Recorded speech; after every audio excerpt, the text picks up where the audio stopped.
Hey guys, Broomy here from fullBOOST. Welcome back to Project Redline 2.0. Now, in keeping with the theme of Project 2.0, we're upgrading the ECU, a lot of other stuff too. It's time to upgrade the engine.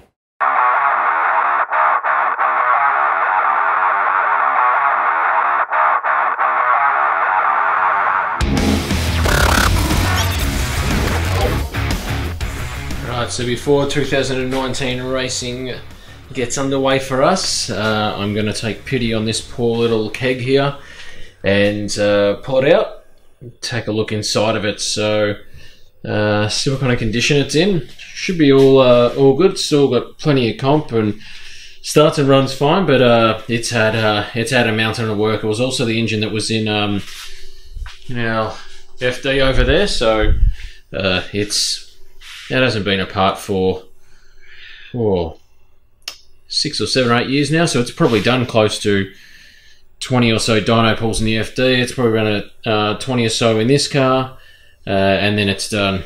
Oh, I did 3 days at Winton, and then it's done close to. It's probably done 100 plus passes in this car as well. I mean, the last 10 passes plus have all been in a 9-second and quicker range. So time to just strip it apart and inspect the bearings, inspect everything else, and then we'll put it back together. And in true fullBOOST fashion, we're not just going to pull it apart and put it back in. We're actually got something pretty cool planned to increase hopefully the power of this engine as well. So stay tuned for that. But for now, let's unattach all of this and get that out of here. Here we go. So we've taken intercooler pipe off already, some hoses, some more hoses. Next comes the throttle body, more hoses, lots of hoses on this car. There goes the inlet manifold, top radiator hose, dump pipe disconnected, turbo and manifold gone, flywheel bolts being undone there, and we've got the chain attached to the old keg, and out she comes. Here she goes. So a couple of sensors there still connected. Whoop, look out. Careful, careful, careful, and down she comes. So all good, uneventful there, and onto our little trolley, and wheel her down. Bit of fluid's coming out of her, that's normal. Wheel her down to where she's got to go, and time to take it apart. Okay, so we've got our trusty DeWalt impact wrench. Dugga dugga dugga, dugga dugga dugga, dugga dugga dugga. We'll undo these bolts here. I think these are 16mm. They're 8mm threaded bolts, I'm pretty sure, 10mm, can't remember. They're torqued up pretty high there, so we need the big DeWalt impact wrench there first, and then we get the little 10.8 just to run the bolts out, because that's a lot easier on the threads. So that's it. Flywheel bolts all done. Gather them off. That's just a little retainer plate. We'll put that there, put the bolts away. Always like to keep these bolts in this tray when I'm undoing engine. Just keeps them all in the one central location. Can't lose any bolts that way. It makes it very easy. And here we go. Time for the big boys. So 54mm nut on the back of the eccentric shaft here. A few duggas, and boof, off it comes. Nothing stands up to that DeWalt half-inch rattle gun. Just screw it back on. Take that off. I flip the old keg around, and next up is the front bolt, which is 19mm. This bolt can often pose a bit more difficulty than the rear one sometimes, because you do use thread locker on this one. So from factory, these are actually really difficult to get undone. You can see here I'm just applying some heat to it to melt whatever Loctite or thread locker is already on there. And then I'll come back in with our big impact wrench again, 19mm, and poof, straight off. Easy as that. So heat often can fix any issues. If you've got a really loose bolt, use a bit of heat on it. Otherwise, you can strip threads quite easily. So even a rusted bolt, heat works pretty well. So there goes that bolt. Out it comes. Next is the front pulley and hub, all in one piece. Put that over there on the bench. I'll rotate the engine around again. And now comes the exciting part. So first thing we'll do here, rotate all the way up to the back. Stuck on something there. Pull it around.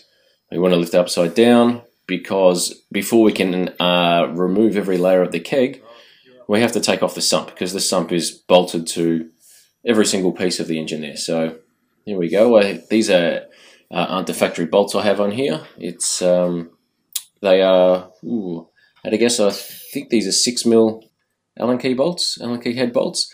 I like to use these Allen key head bolts because the factory bolts are notorious for being torqued up and then snapping. So plenty of times I've actually worked on customers' engines and the factory bolts are snapped off in there, and really lazy people just leave them snapped off in the engine and just put some gasket glue over the top. So you can see here this is a bit bigger bolt. These bolts retain the sump into the factory engine mount location. So now we'll just get the small little 10.8 impact and buzz out the rest of the 6mm bolts. Now, back to why I was using these 6mm hex bolts instead of the factory bolts. These are actually 12.9 grade bolts, so they're a very, very much stronger bolt than the factory. They're probably like a grade 6 bolt or something. So they take up a lot more. They take a lot more torque when being tightened. So you can actually put a bit more clamping load on it. Especially when you've got a beautiful sump as mine there that's probably not quite flat. So really helps with that. So here we go, almost the last few bolts there to undo. A couple more duggers. And then the persuader comes out because this is glued in place with gasket glue. It's easy just to use a hammer just to give it a few little taps and break that seal, and up it comes eventually. Just got to clear the oil pickup there. Bit of an ordeal getting it in place because it's a really tight fit. And eventually, hey presto, there we go. There's a nice look at my oil pan. It's a nice look at the oil there. Oil's looking pretty dirty actually. I think we had a couple of...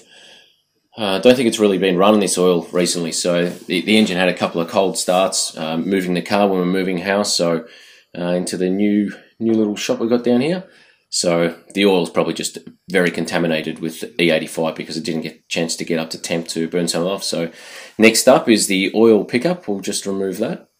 And that's just retained in place with a couple of 6mm again hex bolts, so it allows you to get a bit more clamping load on there.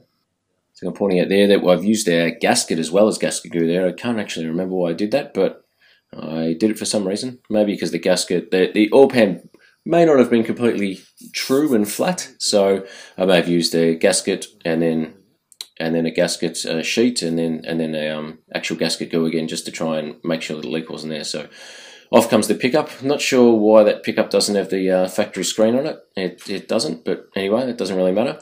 Might want to replace one with a factory screen again just to make sure it catches any debris that before it gets sucked in there into the oil system. And so probably do that next time put it together. So just take off the gasket paper here. It's coming off pretty well here. That's great. Nothing worse than having to scrape one of these off from an old engine. And now that the sump is off, we can start by unbolting this keg. So the way we do it is essentially working from the reverse of how we assemble an engine. So last part to assemble an engine is a rear plate. So what we'll do now is remove that. So here we go. What they call these are tension bolts, and these are a 17mm head bolt, 10mm diameter, 10 by 1.0mm thread on the end. So you've actually got to be a bit careful when undoing these bolts, especially in an older engine, because if there's been any rust or debris in there, it's a very, very fine thread. So if you just go hell for leather with an impact gun like I am here, you can run the risk of stripping threads. So just be careful when undoing these. Can be easier to actually crack these with a just a hand ratchet first to make sure that they'll crack nicely and you won't strip any threads. So got a bit of an issue with a flat battery of the cordless tool, so there we go. Probably need a new battery on that one. Any cordless tool's only as good as the battery connected to it, so if they're flat, it ain't going to work. So we've cracked all those anyway now, so we'll rip all these tension bolts out.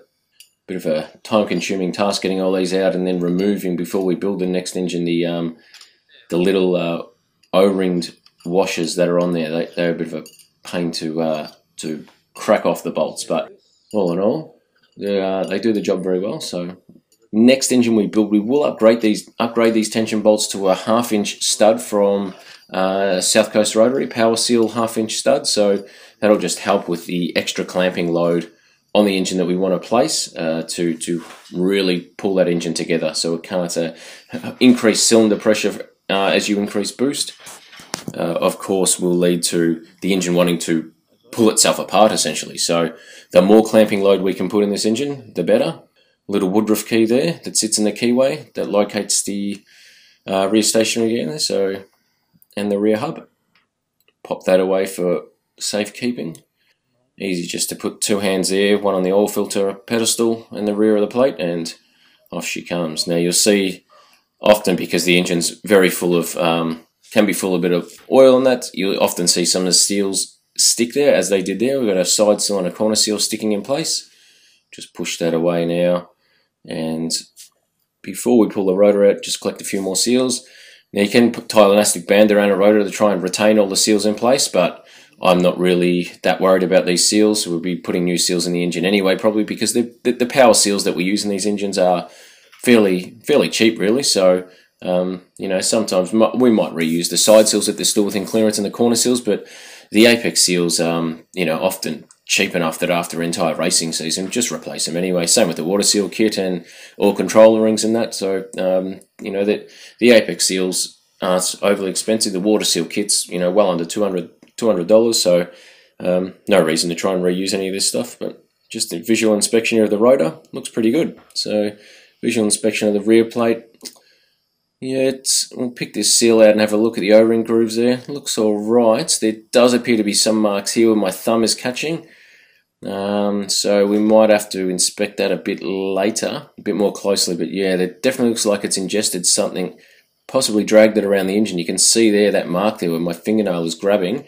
That's not a good sign for any rotary engine. Some of the cosmetic marks in the middle, they mean nothing, but that mark there where my thumb's just picking up, that's an actual definite groove and a mark in that face, which is, you know, anywhere where the engine can't, or the apex seals or any seals that go over surfaces can't seal, means a leak compression, means loss in power. So these ones here, they're fine, but these ones on the edge here, we probably need to lap those, but we'll investigate that a little bit closer in the end. So very interesting. I hadn't had this engine apart in many years, as I said at the start, and you can see here pointing out the 2 factory dowels, and many people, as well as myself, will normally dowel it with 4 extra dowels.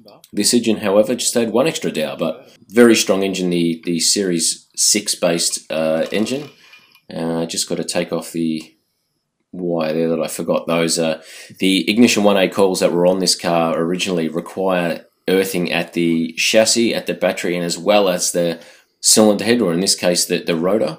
So that's what these wires were for. That they were just earthing at right at the point where the spark plugs are, nearest to the spark plugs. So take this housing back off, and quick visual inspection. Yeah, they don't too bad there. Push the dowels out. You can see it's machined pretty well. The dowels just push straight out, now nice and tight in there. So put those away for safekeeping. And quick visual inspection. You can see the what looks like burn marks there, like I write. There's some what looks like marks there, some marks, but they are fine. They're just normal wear pattern marks. There's no chrome missing there. Nothing around the edge. Just tiny little bit there. But again, these housings are, these would be over 10 years old actually. So they've done quite a bit of racing too. So they're in pretty good condition. We are looking to really step this car up.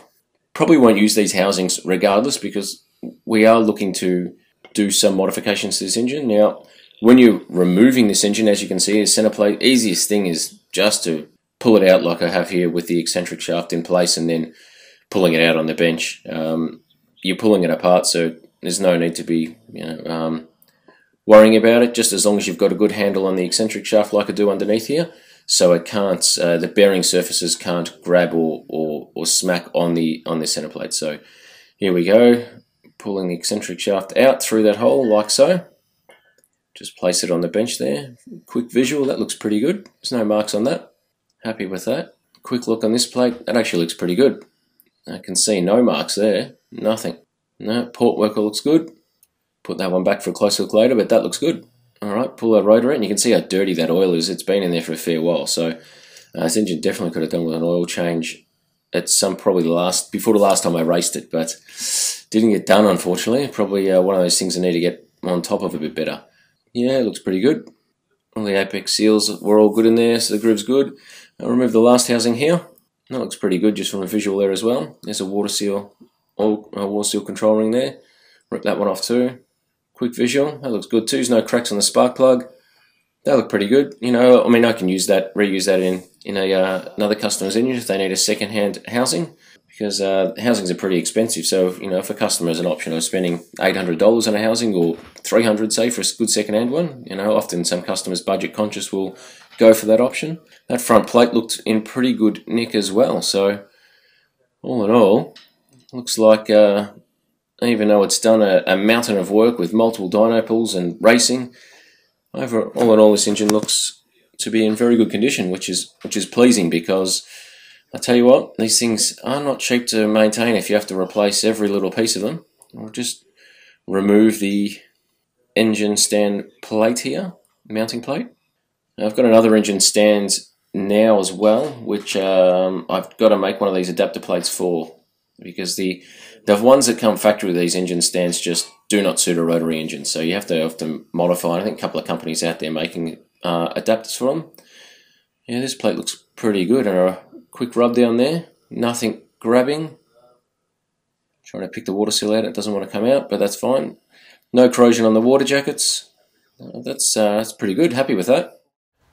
All right, so that's it. Hope you had a good look at the inside of our engine. We picked up a few things that we want to look at, give some more attention to. So that rear plate's got a little nick on it. So we'll be down to Dyson Brothers Racing to run through plate lapping to resurface that plate and the process behind that and how that goes. Also, these housings, we want to step up this engine. We want to go to a semi-PP, so we're going to get some new housings. So I'll keep these for another customer because they're still good enough to go in an engine, but we're getting some new housings out to South Coast Rotary, and we'll give it the semi-PP treatment. So stand by for Project Redline 2.0. We'll have some more content on this engine coming up shortly. Until then, see you later.